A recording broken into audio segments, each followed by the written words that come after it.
Assalamualaikum warahmatullahi wabarakatuh. Alhamdulillahirabbil alamin wassalatu wassalamu ala Rasulillah wa ala alihi wa sahbihi ajma'in. Bertemu kembali dalam slot mingguan wacana mingguan Ikram Negeri Terengganu 2021.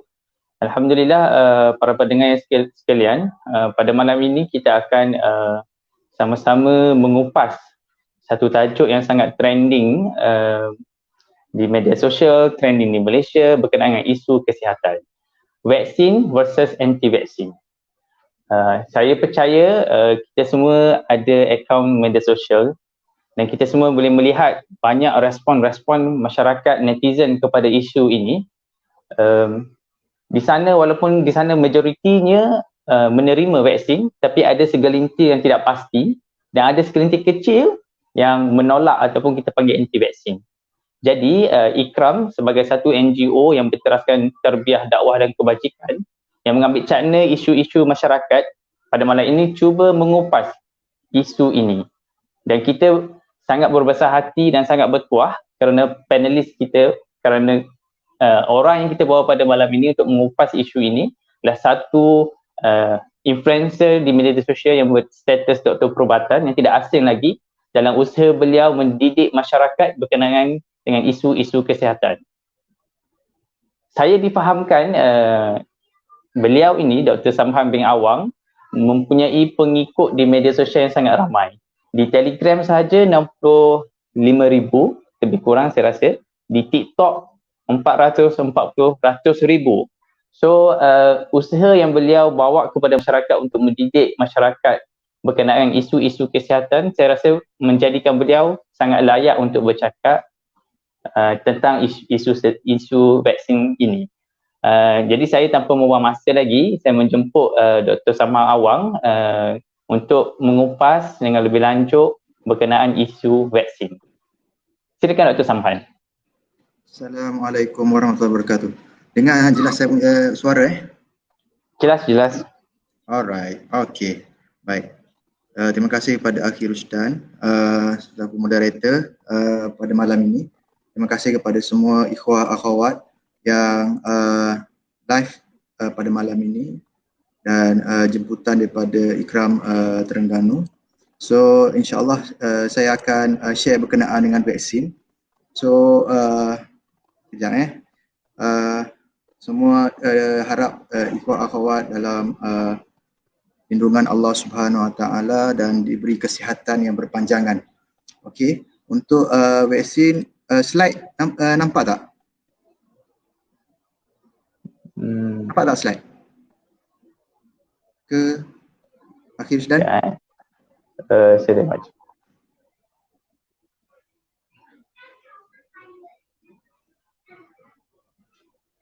Anda nak share slide, pasal Anda akan kalau slide okey tak?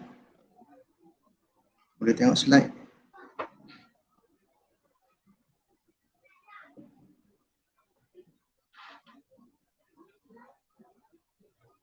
Boleh dah ke?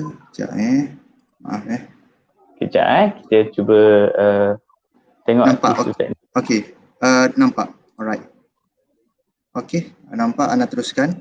So vaksin COVID-19 So ni dalam 60 slides. So anda insyaAllah anda akan tekankan kepada poin-poin yang penting secara umum yang perlu tahu dan perlu faham berkenaan dengan vaksin COVID-19. Okey. So statistik jangkitan dan kematian COVID-19 di seluruh dunia dan Malaysia sekarang ni dah lebih 100 juta rakyat yang individu di seluruh dunia dan 2.31 juta kematian. Ini satu bilangan yang sangat besar. Dan Malaysia hingga hari ini dah 310 kes 310 kes jangkitan dan kematian dah 1,100 lebih untuk hari ini. Dan ini beri impak yang sangat besar pada sektor kesihatan, sektor ekonomi, pendidikan. Ramai yang mempunyai masalah dengan dari segi pendapatan, dari segi kerja, ramai kena kebawa kerja disebabkan oleh COVID-19. Jadi penting untuk kita cegah jangkitan ini secepat mungkin dan paling cepat adalah dengan imunisasi, sebab kita tidak boleh untuk menunggu semua ataupun sebilangan besar rakyat Malaysia untuk dapat jangkitan COVID-19, dia mengambil masa yang lama.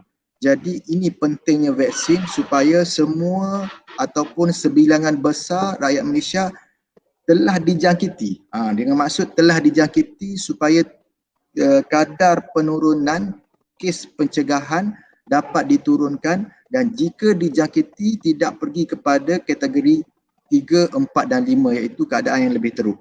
Okey, berkenaan dengan vaksin ini, produk yang dihasilkan daripada sebahagian ataupun keseluruhan struktur virus atau bakteria yang telah dimatikan atau dilemahkan atau daripada protein subunit sesuatu virus. Bermakna vaksin ini dia ada beberapa jenis lah, ada 4 jenis. Nanti saya akan terangkan sekejap lagi.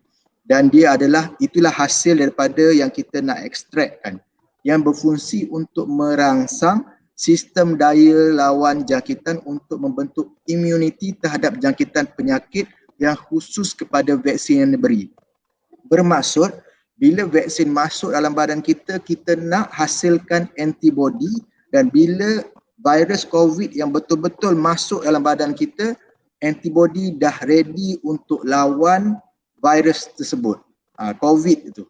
Jadi keadaan tidak akan jadi lebih teruk sehingga perlu masuk ICU, perlu bantuan pernafasan, jadi sesak nafas tiba-tiba. Ini keadaan yang kita cuba elakkan. Okey, ini antara jenis-jenis vaksin. Jenis-jenis vaksin ini adalah antaranya live attenuated, contohnya macam BCG, MMR, yellow fever yang biasanya budak-budak ambil masa umur 2 tahun hingga 2 tahun. Inactivated macam influenza, rabies, IPV, protein subunit, pertussis, toxoid, diphtheria atau tetanus, viral vector dan juga RNA. Okey, ini adalah secara general jenis-jenis vaksin. Dan jenis-jenis vaksin untuk COVID-19 pula, kita ada 4 jenis. Pertama adalah nucleic acid. Biasa kita ada 2 jenis, iaitu Pfizer dan juga Moderna. Kita ada viral vector, kita ada AstraZeneca, inactivated seperti Sinovac, dan juga protein subunit, okey, seperti Sanofi dan Novavax. Okey, ini adalah, nanti saya terangkan bagaimana setiap vaksin ini berfungsi. Okey, kalau tengokkan, ini adalah jenis-jenis vaksin seperti saya cerita tadi, nucleic acid vaksin, viral vector, inactivated vaksin dan juga protein. Jadi ini adalah vaksin yang sekarang kita Malaysia ni dia akan guna pelbagai vaksin, disebabkan kita tidak boleh order hanya Pfizer sahaja, ataupun kita order AstraZeneca sahaja, ataupun kita order untuk Sinovac saja, tak boleh. Sebabkan masalah dari segi kuantiti dan juga kos. Jadi kita tidak boleh, jadi kita dan rakyat Malaysia buat masa sekarang tidak boleh pilih sama ada nak Pfizer ke, nak AstraZeneca ke, nak Sinovac ke, tetapi ditentukan oleh pusat vaksinasi tersebut. Jadi nak kena faham. Dan vaksin Pfizer ni dia adalah satu teknologi yang baru, di mana teknologi yang menggunakan mRNA. Okey, mRNA ni di mana dia tidak mempunyai apa-apa unsur daripada vaksin asal. Dia adalah coding. Kita copy coding. Tak apa, saya akan teruskan dulu. Okey, ini adalah sizing. Kalau ikutkan harga, contohnya AstraZeneca, AstraZeneca harga dia satu dos adalah 4 USD, lebih kurang dalam RM16 lah kalau kali 4. Kalau Pfizer 20 USD, lebih kurang dalam RM80. Okay, Sinovac 5 USD, harga lebih murah. Sputnik V lebih kurang 10 USD, lebih kurang dalam RM40. Okay, so ini adalah antara vaksin yang depends pada teknologi, dan juga beberapa negara telah menggunakan pelbagai vaksin ini. Okey, dan kalau tengokkan setiap vaksin ini adalah dia contohnya seperti AstraZeneca. Dos dia semuanya kita tengok adalah 2 kali. Kerana bila kita injek kali pertama, kita cuma memberi kesan kepada 50%, 50%, dan kita nak maximize keberkesanan hingga 90% dan ke atas, dan kita perlu ambil dos yang kedua selepas 21 hari. Jadi AstraZeneca dia punya effectiveness dia lebih kurang 62 hingga 90%, di mana WHO telah menetapkan setiap vaksin mesti mencapai KPI 50% dan ke atas. Seperti Moderna 95%, Pfizer 95% dan Sputnik V adalah 92%. Okey. Dan vaksin yang diterima oleh Barisan Harapan, di mana kita akan mengalami 3 fasa penerimaan vaksin, di mana fasa pertama daripada bulan Februari hingga bulan Mei adalah Barisan Harapan, dan mereka ini akan menerima Pfizer atau Biotech yang jenis mRNA, di mana ataupun jenama dia Comirnaty. Okey. Dan sudahkah kajian vaksin Pfizer ini menerima kelulusan? Ya, vaksin keluaran Pfizer telah diluluskan hingga fasa ketiga kajian yang diluluskan oleh untuk kegunaan kecemasan Emergency Use Authority oleh FDA di US, Eropah dan negara-negara lain termasuk Malaysia. Kalau Malaysia dia dipanggil NPRA. Okey. Mana bahagian regulatory farmasi negara, di mana 11 orang pakar telah dilantik untuk meluluskan Pfizer sebelum masuk ke Malaysia. Seperti sekarang vaksin lain seperti Sinovac masih lagi menunggu NPRA meluluskan. Okey, dan secara kajian klinikalnya, kerana kita hello. Sekejap. Okey. Maaf. Jadi bagaimanakah kajian klinikal vaksin dijalankan? Kita mempunyai 4 fasa. Mana fasa pertama 20 hingga 80% participants, fasa kedua 100 hingga 300, fasa ketiga 1000 hingga 3000, dan selepas itu FDA review untuk confirm dan drug submitted for FDA approve, dan selepas itulah kita akan masuk ke fasa keempat, dan Pfizer buat masa sekarang sudah melepasi fasa ketiga, di mana lebih daripada 43,000 individu telah menyertai kajian Pfizer. Okey. Dan kalau kita tengok antara negara yang telah menerima Pfizer iaitu mRNA, contohnya Bahrain, Saudi, Switzerland, US, Euro, dan Moderna, Switzerland, US, UK, dan kita boleh tengok, dan banyak lagi negara-negara lain yang turut sama telah menggunakan pelbagai vaksin dan pelbagai jenis types yang telah digunakan. Dan buat masa sekarang coronavirus vaksin tracker ni telah seperti saya bagi tahu tadi, vaksin Pfizer ni adalah salah satu daripada 4 vaksin yang telah diluluskan oleh kecemasan FDA. Bagaimanakah vaksin COVID-19 terhasil dengan begitu cepat? Ramai yang tanya, kenapa vaksin boleh hasil cepat? Padahal kalau nak ikutkan kebiasaannya, vaksin ni perlukan paling kurang 4 atau 5 tahun. Yang paling cepat dalam sejarah ni, secara lumrahnya 10 tahun lah. Paling cepat mumps 4-5 tahun baru dapat dihasilkan. Tetapi vaksin COVID-19 ni hanya 10 bulan sahaja dah dapat terhasil. Sebenarnya hakikatnya bahawa pengkaji saintifik mRNA ni sudah mula mengkaji sejak daripada tahun 1990, di mana syarikat yang berpengalaman adalah Moderna, mana mereka menghasilkan vaksin Zika, SARS-1 dan juga influenza. So, di mana mereka ini telah mula lebih dekat 30 tahun membuat kajian, dan juga mereka dapat funding daripada US 1.5 bilion, dan ini lebih mempercepatkan untuk penghasilan vaksin ini. Jadi vaksin vaksin mRNA telah dihasilkan dengan lebih cepat. Okey. So antara kandungan, ramai yang tanya, okey doktor, ada ke vaksin Pfizer ni daripada enzim kinase ke, daripada tripsin chimpanzee ke, ada alkohol ke, merkuri ke, ada unsur-unsur najis ke. Jadi Pfizer ni adalah salah satu vaksin mRNA yang dikira paling suci dan halal kerana tidak mempunyai apa-apa unsur ataupun elemen daripada binatang ataupun alkohol ataupun merkuri. Ia hanya ia adalah unsur-unsur sintetik semata-mata. Okey, dan mRNA ni dia hanya coding daripada vaksin asal, daripada virus yang asal itu COVID-19. So dia bukan ambil daripada juzuk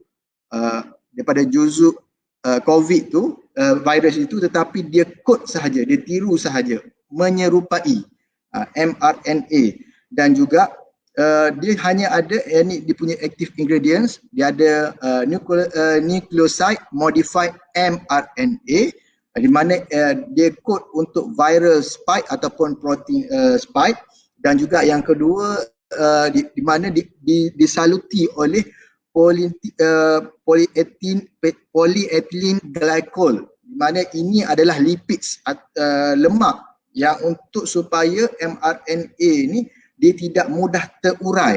Dan selain daripada itu, garam dan gula, itu sahaja. Semuanya barang sintetik dan tidak mempunyai apa-apa unsur binatang ataupun unsur daripada najis ataupun daripada alkohol ataupun merkuri. Jadi dia tidak mempunyai pengawet, telur, sel haiwan, sel darah, sel janin, aluminium, formaldehyde, merkuri, timorosal, semua. Vaksin ini tidak mempunyai semua itu. Okey, ini yang specialnya, kebijaksanaan yang telah kita hasilkan, di mana mRNA ini adalah satu vaksin yang baru, yang teknologi yang sangat baru dan dia sangat bersih lah, sangat suci. Jadi itulah yang dimaksudkan dengan berkenaan dengan vaksin. Okey. So memang tak ada POX, derivative materials, dia hanya adalah lipids dan kolesterol, iaitu plant based or synthetic, tidak ada blood fraction ataupun daripada fetal cell products lah. Okey, bagaimanakah mRNA ni bertindak?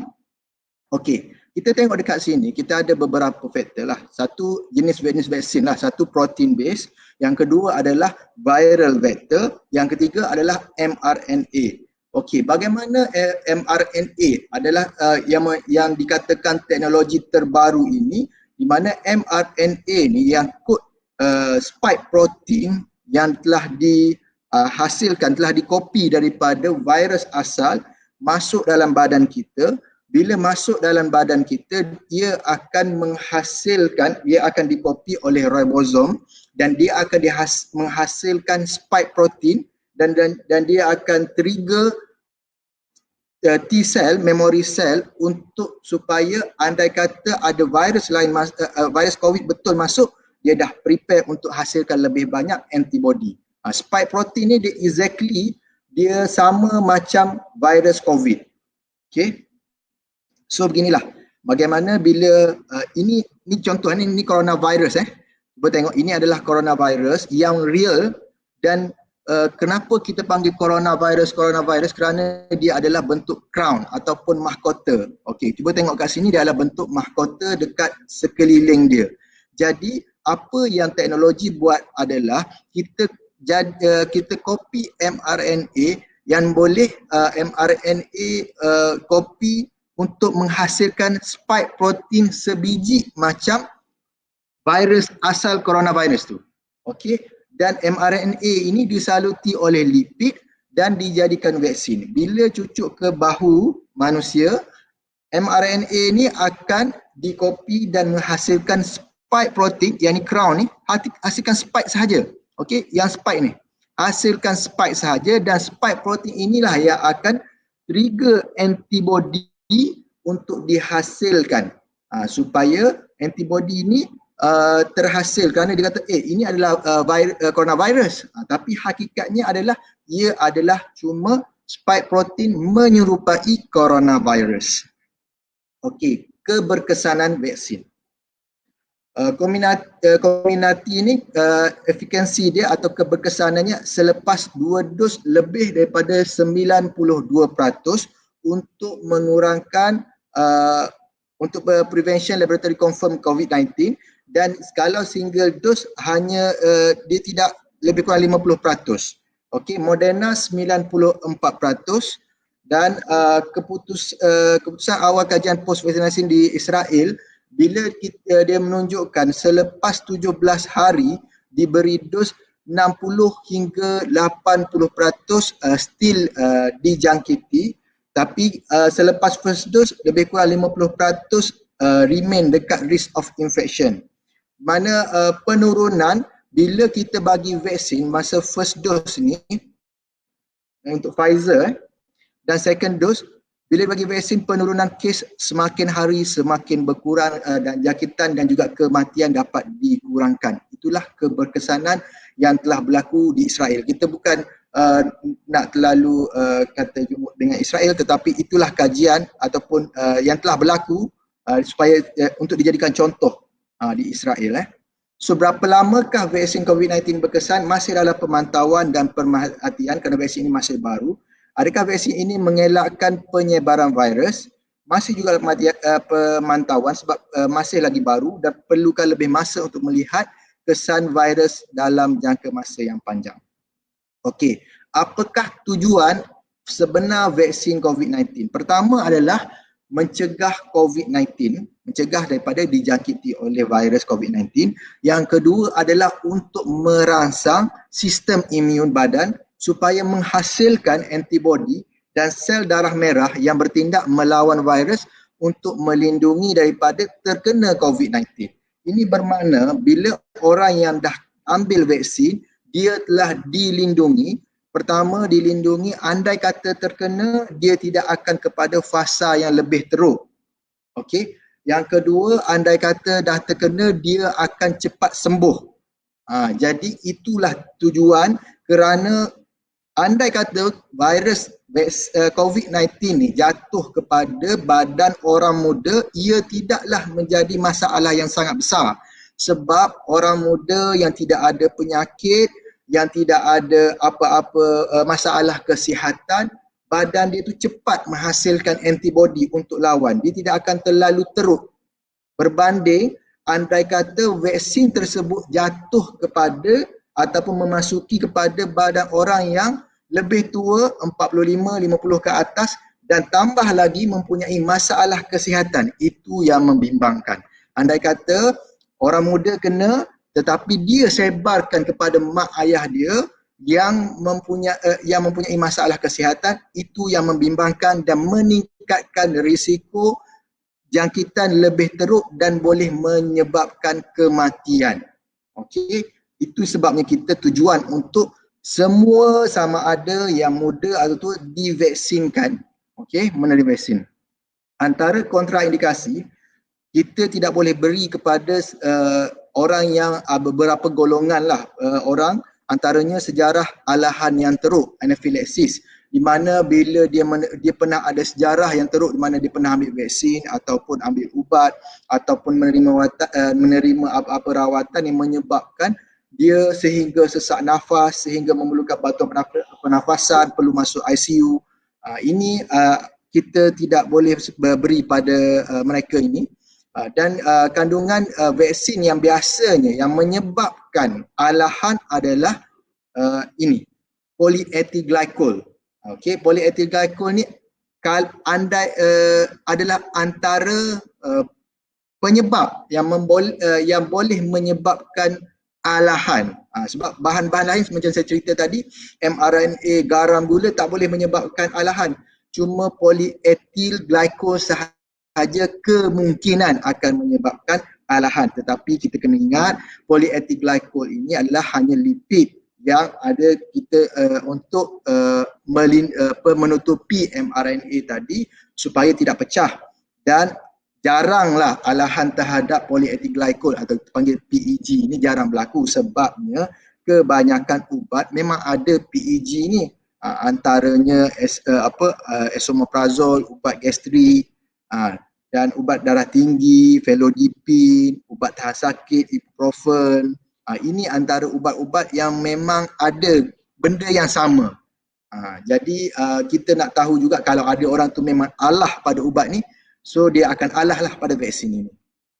Okey, kesan sampingan. Ramai yang tanya pasal kesan sampingan. So kesan sampingan yang tidak diingini, kebanyakan AEFI yang ataupun kita panggil adverse effect following immunization. Okey, yang dilaporkan adalah ringan dan boleh sembuh dalam beberapa hari atau tanpa memerlukan rawatan. Perlukah mengambil acetaminophen dengan NSAID sebelum suntikan? So tidak perlu untuk ambil ubat tahan sakit. Kerana vaksin ni kita janganlah terlalu fikirkan benda besar kita risau, padahal vaksin ni dia sama lebih kurang. Kita ambil ubat tahan sakit, pergi klinik, cucuk ubat tahan sakit ataupun ambil injection typhoid, dia sama macam tu je. Tidaklah terlalu sakit sampai tak boleh nak tidur malam, perlu ambil ubat tahan sakit, tidak. Okey. So antara kesan sampingannya adalah kesan setempat, dia akan menyebabkan bengkak, kemerahan pada tempat suntikan, dan kesan sistemik macam demam, menggeletar, menggigil, rasa letih, sakit kepala, pening, sakit otot dan sakit sendi. Sebenarnya hakikatnya semua ubat yang kita ambil adalah ubat mempunyai risiko tersendiri. Jadi kita even vaksin pun ada risiko sendiri. Siapa boleh confirm bila kita naik kereta tak akan accident? Tak ada orang 100% bagi tahu saya tak akan accident bila naik kereta. Tak ada orang bagi tahu 100% tidak akan accident. Kita mesti ada risiko untuk accident. Begitu juga ubat. Ambil ubat, mana-mana ubat mesti ada kesan sampingan. Ia adalah menipu dan juga tak logik kalau kita ambil ubat dan tidak ada kesan sampingan. Maksudnya tidak ada risiko kesan sampingan. Dia tetap ada, tetapi ia jarang-jarang berlaku. Itu yang perlu difahamkan berkenaan dengan kesan sampingan yang sangat menakuti seluruh rakyat Malaysia. Kata akan menyebabkan bel palsi lah, muka jadi herut lah, akan menyebabkan pensan lah, ada yang menyebabkan boleh kematian lah.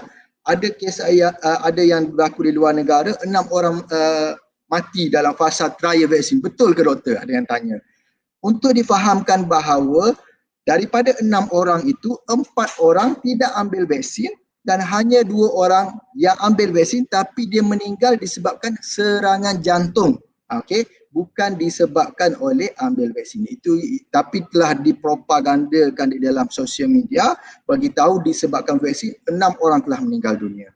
Okey, so kesan sampingan ini adalah 11.1 kes per juta dos, 80% 17 penerima vaksin daripada 21 kes anafilaksis mempunyai sejarah alergi terhadap makanan, ubatan dan gigitan serangga. Tiada kematian setakat ini dilaporkan. Petugas kesihatan akan bersedia sekiranya berlaku sebarang anafilaksis di tempat pengambilan vaksin kelak. 71% daripada ini berlaku dalam masa 15 minit sahaja selepas vaksinasi. Sebab itu selepas divaksinasi, rehat sekejap 10-15 minit. Selepas itu akan dipantau. Kalau tidak ada apa-apa berlaku kesan sampingan, baru boleh balik. Okey. Dia sangat-sangat jarang berlaku lah. Anafilaksis, bengkak pada kelenjar, swelling of the glands, ini berlaku selepas beberapa hari sehingga 2 minggu selepas suntikan vaksin. Gejala alahan yang mungkin berlaku, ruam gatal, sesak nafas, bengkak pada muka atau lidah. Okey, 11.1 kes per juta dos. Sangat-sangat sedikit kalau dibandingkan dengan kacang. Ini kena difahamkan, 11.1 kes per juta dos. Dalam 1 juta dos, 11 orang kemungkinan akan dapat anafilaksis. Tetapi dalam kacang lebih tinggi ia mendapat alahan berbanding dengan mengambil vaksin. Tetapi orang tetap makan kacang. Itu yang nak kena fahamkan. Okey.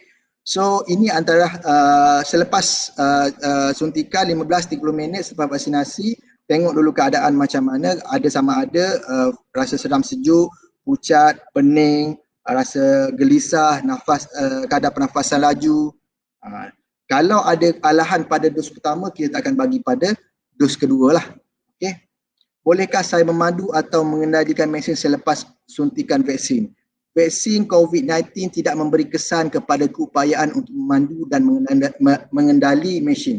Walau bagaimanapun, setengah kesan adverse effect mungkin mempengaruhi keupayaan ini untuk buat sementara. Elakkan memandu atau mengendali mesin sehingga anda tidak lagi mengalami kesan tersebut. Okey, kita target untuk fasa pertama adalah frontliner. Okey, populasi 0.5 juta. Lepas tu yang mempunyai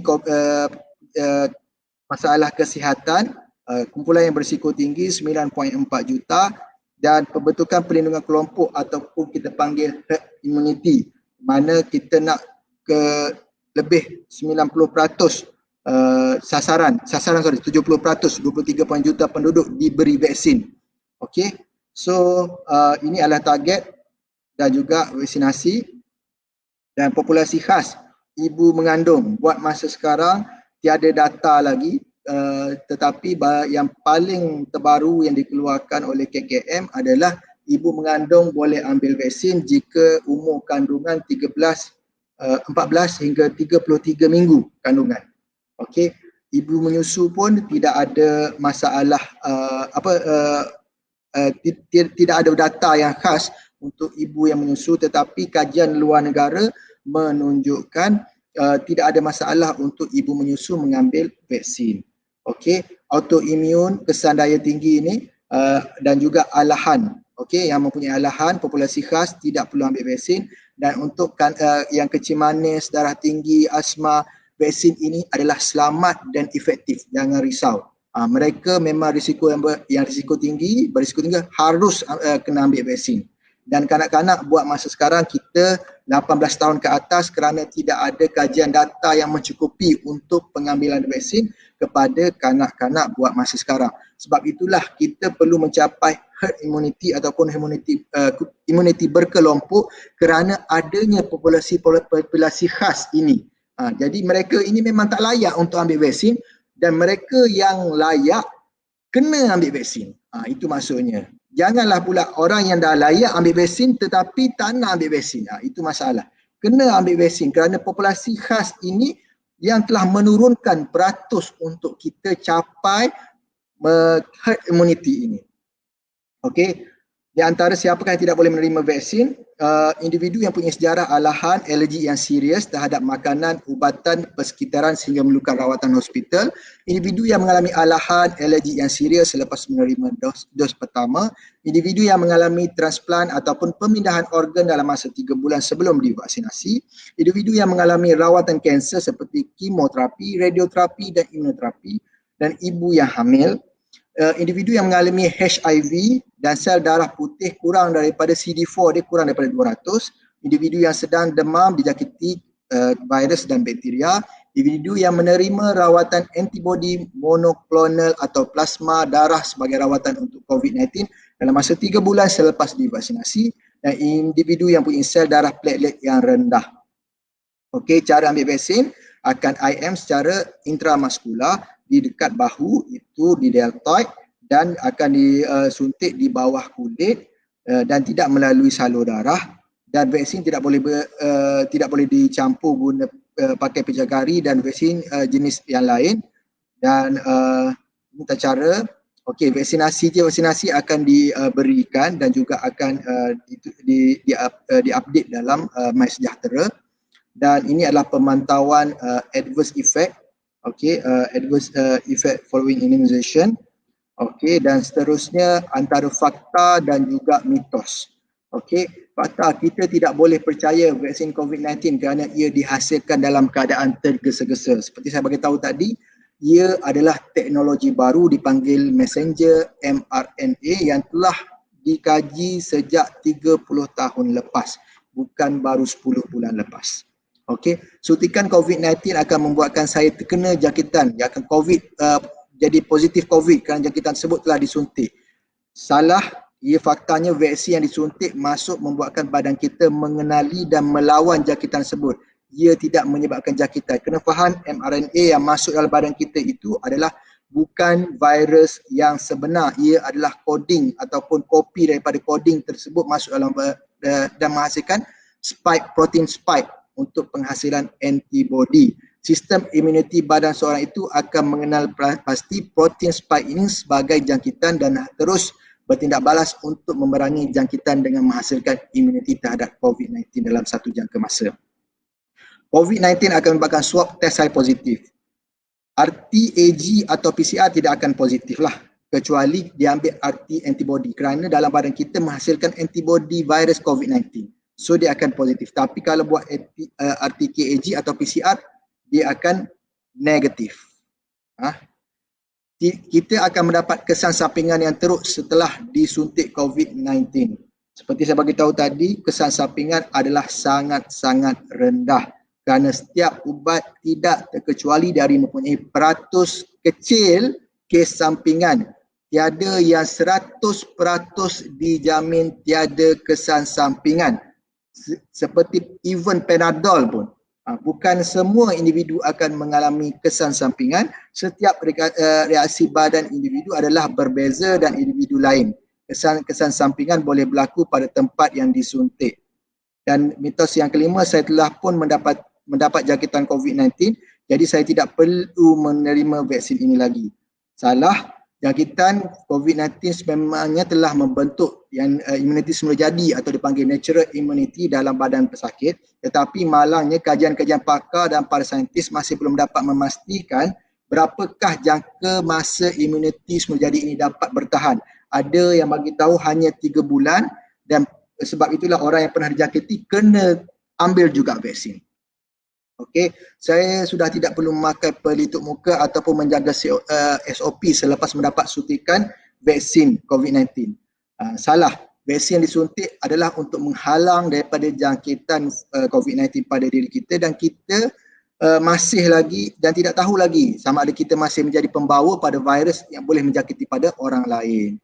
Okey, kena terus pakai pelitup muka dan mengikut SOP. Dan vaksin COVID-19 yang dihasilkan adalah bertujuan mengawal dan menjejaki populasi dunia. Kerana ramai yang bagi tahu akan jadi ada microchip, apa semua akan detect, akan letak ada unsur-unsur Illuminati, Israeliat, apa semua. Tidak.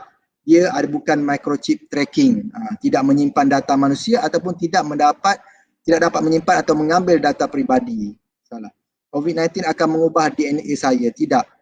mRNA vaksin bekerja dalam mengarahkan sel-sel untuk menghasilkan protein dan dia tidak akan mengubah DNA seseorang. Dan COVID-19 akan menyebabkan manusia tidak subur.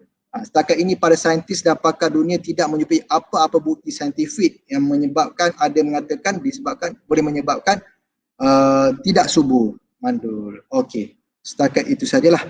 Tanggungjawab kita sebagai petugas kesihatan adalah duta. Sebarkan fakta untuk beritahu bahawa pentingnya untuk mengambil vaksin. Alright. Okey. Okey, terima kasih Dr. Samhan. Saya kira satu penyampaian yang simple tapi jelas dan sangat menarik. Di hujung pembentangan tu ada mitos dan fakta. Dan kebanyakan kita masyarakat memang mempercayailah mitos-mitos tu dan bila Dr. Samhan membawa fakta-fakta tu saya rasa satu benda yang menarik. Dr. Samhan dah ambil vaksin? Belum lagi. Belum lagi? Nama dah naik dah.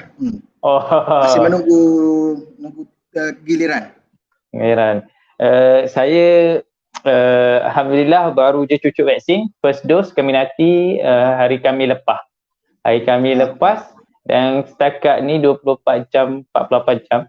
Tak ada lah kesan sampingan yang pelik-pelik tu, dan saya rasa tak ada pun yang boleh track GPS saya.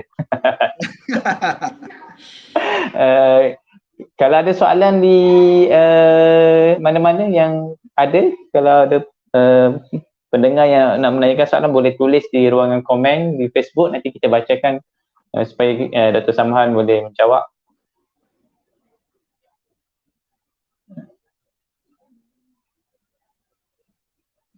Saya nak tanya.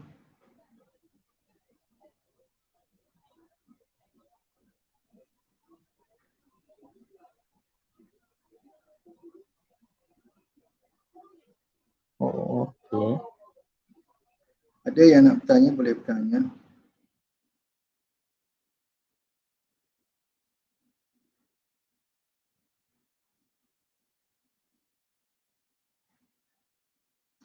Nak jawab soalan daripada Zakiyah Palestina. Dok, kenapa pesakit kanser tidak dibenarkan mengambil vaksin?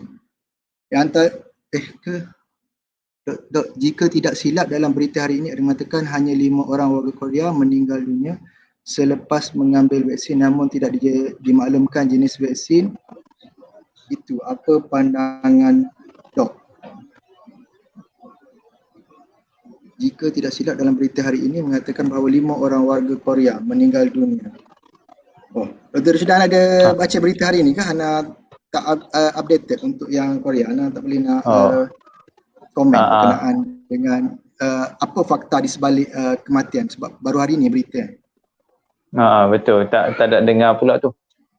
Mungkin kena tengok balik sebab setiap kejadian tu ada fakta-fakta di sebaliknya, dan kita kalau tak tahu fakta susah nak komen ke, macam mana Dr. Safwan? Betul. Sebabnya tidak ada fakta yang jelas. Sebabnya kadang-kadang ada yang satu kes isu yang video viral yang nurse bila lelah cucuk vaksin tiba-tiba pengsan terus. Jadi orang kata, dah lepas cucuk vaksin dah pengsan. Sebenarnya itu adalah vasovagal reflex, di mana badan kita ni react bila ada orang yang jenis bila tengok darah dia pengsan. Itu juga ada orang yang kena cucuk, dia bukan tak pernah kena cucuk, dia refleks badan dia menyebabkan dia tiba-tiba pengsan. Tetapi dia bukanlah mati, tapi dia pengsan untuk buat sementara, lepas tu okey. Tapi viral dalam video, tengok dia macam lepas cucuk je terus mati. So ada fakta di sebaliknya. Okey, Dr. Safwan, ada soalan. Doktor, kalau family kita ada sejarah pengidap kanser, adakah kita boleh juga ambil vaksin? Ya, betul. Walau tidak ada masalah walaupun ada sejarah kanser ke apa, sebabnya vaksin tidak boleh menyebabkan, setakat ini kajian tidak menunjukkan vaksin boleh menyebabkan kanser ataupun lebih memudaratkan pada pesakit yang mengalami kanser. So tidak ada masalah, boleh ambil vaksin. Okay. Betul. Vaksin dari negara China, apakah tahap keberkesanannya berbanding dengan Pfizer? Sinovac kan? Sinovac, betul. Ada beberapa daripada China, tapi yang saya mengikut bacaan saya yang dah sampai ke Malaysia dan dalam MPRA adalah Sinovac. Boleh Dr. Safwan komen? Dia begini, dalam di China dia pakai vaksin Sinovac. Sinovac ni dia bukan jenis mRNA. Dia adalah jenis inactivated vaccine, di mana vaksin ini adalah daripada virus yang ori. Maksudnya virus itu telah dilemahkan ataupun dimatikan dan dicucuk kepada badan manusia supaya badan manusia menghasilkan antibodi untuk melawan vaksin yang telah dilemahkan ataupun dimatikan tadi. Jadi keberkesanannya lebih rendah berbanding Pfizer. Dan dia adalah teknologi yang lama, paling lama. Sama seperti mumps, rubella, dia jenis yang inactivated. So, dia ramai ada orang kata, saya tak nak ambil lah Pfizer sebabnya dia adalah teknologi baru. Saya nak yang old school ataupun tradisi. Yang old school tradisi adalah Sinovac lah, sama macam China punya. Tapi buat masa sekarang kita tak boleh pilih sama ada nak ambil vaksin Sinovac ke ataupun nak ambil Pfizer ke. Kita tak boleh pilih sebab itu KKM telah tetapkan. Kalaulah nak pilih, susah kita nak cocok ramai-ramai rakyat Malaysia ni. Seorang order, saya nak order Sinovac, saya nak order Pfizer, saya nak order Moderna. Susah nak melayan setiap orang untuk cocok vaksin. So apa yang ada dekat pusat vaksinasi itulah yang akan dicocok. Itu yang komen saya. Mungkin satu yang saya boleh komen adalah MPRA, kita punya badan farmasi yang regulate vaksin ni, dia adalah antara satu badan yang terketat di dunia. Diketahui Malaysia ni MPRA dia paling ketat, dan WHO menetapkan vaksin yang akan dicucuk hanyalah vaksin yang keberkesanannya paling rendah, macam Dr. Sam sebut tadi, 50%. Okey, soalan yang seterusnya Dr. Samad. Terdapat sebaran yang menyebut kadar efektif pelbagai vaksin daripada Pfizer dan yang lain-lain ada yang dikatakan vaksin belum mendapat kelulusan pihak berkuasa. Apa komen doktor? Okey. Silakan Dr. Samad. Okey. Yang dipanggilkan pihak yang kelulusan berkuasa ni MPRA lah, seperti Akhil Rusdan bagi tahu tadi. Kita ada lantik 11 orang pakar untuk memastikan setiap vaksin yang masuk ke Malaysia adalah mendapat kelulusan daripada mereka. Kerana mereka perlu tengok semua data-data daripada klinikal dan juga keberkesanan dan juga bagaimana vaksin itu memberi kesan kepada negara-negara lain, dan barulah dia ada beberapa proses sehinggalah boleh diluluskan oleh NPRA. Jadinya keberkesanan buat masa sekarang adalah Pfizer antara vaksin yang telah diluluskan, dan vaksin lain seperti Sinovac, AstraZeneca masih lagi dalam proses untuk mendapat kelulusan. Dan kadar efektif memang berbezalah. Okey. Okey, soalan seterusnya Dr. Samad. Banyak ni soalan ni. Betul-betul bi. Okey, daripada Dr. Ni Abduh, saya ingin bertanya, bolehkah Dr. Samad ulas sedikit berkenaan golongan anti vaksin di Malaysia? Ini soalan betul-betul provokasi. Okey, anti vaksin manusia dia macam ni lah. Kita dalam hidup kita ni mesti akan ada two sides of coin. Dalam shilling tu dia ada satu kepala, satu ekor. Dan setiap orang mempunyai pandangan yang berbeza. Kita tak boleh nak kata semua kepala. Kalau flip coin tu semua kepala, tidak. Ada yang kita flip akan dapat ekor. Dan pandangan berbeza, dan mereka ini ada golongan yang sebegitu, yang wujud di atas muka bumi ini, dan kita tidak boleh nak halang, maksudnya tak boleh nak dihapuskan ke ataupun nak dihalang ke. Kalau kita berdebat pun kita sukar untuk menang, tapi jangan buang masa untuk berdebat dengan mereka yang anti-vax tidak mahu menerima, dan mungkin mereka ada satu pegangan ataupun mereka punya persepsi yang mungkin tak cukup info, mungkin, tapi ada yang rasa vaksin ini adalah menyebabkan keadaan. Yang penting adalah kita nak orang yang atas pagar itu, yang bukan anti-vax tetapi dia tidak cukup maklumat tentang vaksin. Jadi perlu untuk kita fahamkan orang ini untuk ambil vaksin. Tetapi orang yang anti-vax, kita cakaplah sehari semalaman pun tidak dapat mengubah pandangan mereka untuk mereka mengambil vaksin. Tidak akan. Betul Dr. Samad. Sebab itulah kita rasa Ikram ni satu NGO yang membawa harap mengejar satu NGO yang membawa idea negara rahmah ni, yang inginkan masyarakat kita dalam keadaan yang sihat. Dan kita melihat isu vaksin ni yang sangat penting untuk kita address. Sekarang yang seterusnya, Dr. Samad ada soalan lain. Bagaimana kita nak educate komuniti kita yang sangat cepat percaya benda viral berbanding fakta yang sebenar, apalagi mengenai vaksin ni? Boleh komen Dr. Samad?